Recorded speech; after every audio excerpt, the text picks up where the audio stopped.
केंद्रीय ग्रामीण विकास मंत्री गिरिराज सिंह ने राष्ट्रपिता महात्मा गांधी के हत्यारे नाथूराम गोडसे को लेकर विवादित बयान दिया है। उन्होंने गोडसे को भारत का सपूत करार दिया और कहा कि अगर नाथूराम गोडसे महात्मा गांधी के हत्यारे हैं तो गोडसे भारत के सपूत भी हैं। वो औरंगजेब और बाबर की तरह आक्रांता नहीं है। सुनिए गिरिराज सिंह के उस बयान को जिससे सियासी बयानबाजी शुरू हो गई है। गांधी के हत्यारा हैं तो गोडसे भारत के सपूत भी हैं। वही भारत में ही पैदा लिया है।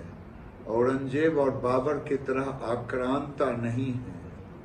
और जिसको बाबर का औलाद कहलाने में खुशी महसूस होता है वो कम से कम भारत माता का सही सपूत नहीं हो सकता। गिरिराज सिंह के बयान पर पटना से दिल्ली तक सियासी घमासान शुरू है। विरोधी दलों के नेताओं ने बयान को लेकर गिरिराज सिंह पर हमला बोला तो बीजेपी नेताओं ने गिरिराज सिंह के बयान का बचाव किया।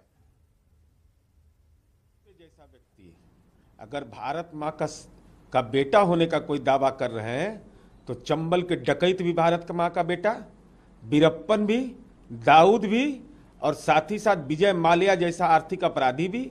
ये तो भारत मां के कलंक है जिसने राष्ट्रपिता की हत्या कर दी हो और वैसे राष्ट्रपिता का जिनकी हत्या होने पर मुंह से हे राम निकलता हो।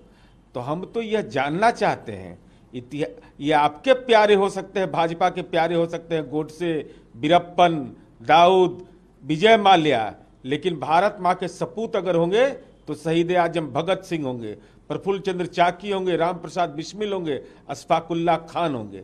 भाजपा के प्यारे, भाजपा को मुबारक। मैं तो चाहूंगा कि ये सवाल प्रधानमंत्री जी से पूछा जाए। बाहर जाकर के गांधी और बुद्ध की बात करते हैं ना, और अंदर में ये जहर बोने वाले लोगों को रखा हुआ है। गोडसे सपूत शब्द का इस्तेमाल देखिए।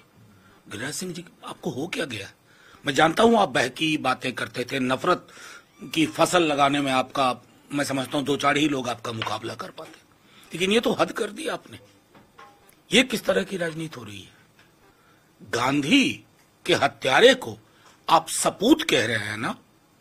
मैं समझ रहा हूं कि आपको बेगूसराय की जनता ही बता देगी, और इससे अगर अपनी राजनीति के ग्राफ में आप बढ़ोतरी सोच रहे हैं, यकीन रखिए यहां से आपकी राजनीति के खात्मे की शुरुआत होती है। देखिए, मेरा स्पष्ट मानना है कि जो भी व्यक्ति इस मिट्टी को अपना मानता है और इस मिट्टी के साथ जो कहते हैं ना कि मिट्टी का कर्ज हो अदा करता है, वो सब भारतवर्षी हैं। लेकिन ये जरूर है कि कुछ लोग ऐसे हैं जो खाते हैं इस मिट्टी का हैं और गाते किसी और का हैं, तो निश्चित रूप से उस पर तो हर देशवासियों को आपत्ति होगी। ऐसे भी लोग हैं इस भारत में जहाँ पर पाकिस्तान के झंडे लहरा देते हैं और फिर भी लोग चुप रहते हैं, तो हम वो लोग नहीं हैं। हम स्पष्ट हैं कि जो इस देश के तिरंगे के साथ प्यार करेगा, हम उसके साथ प्यार कर सकते हैं। एक तरफ मोदी जी, गांधी जी कहेंगे कि गांधी जी के आचरणों पे हम चलेंगे, कायम रहेंगे, और दूसरी तरफ इनके मंत्री कहते हैं कि जिसने गांधी को मारा वो तो सपूत था। और इसमें औरंगजेब या मुगलों की तुलना करने का मतलब क्या है? जो भी कातिल है, चाहे वो किसी भी धर्म का हो, वो कभी सपूत हो ही नहीं सकता। तो इस बयान के बाद गिरिराज सिंह पर विपक्ष हमलावर है। जेडीयू के राष्ट्रीय महासचिव केसी त्यागी ने कहा कि गिरिराज सिंह का यह बयान भारत की स्थापित मान्यताओं के खिलाफ है, राष्ट्रद्रोह के बराबर है। श्री गिरिराज सिंह जी का वक्तव्य आपत्तिजनक है और भारत की स्थापित मान्यताओं के विरुद्ध है।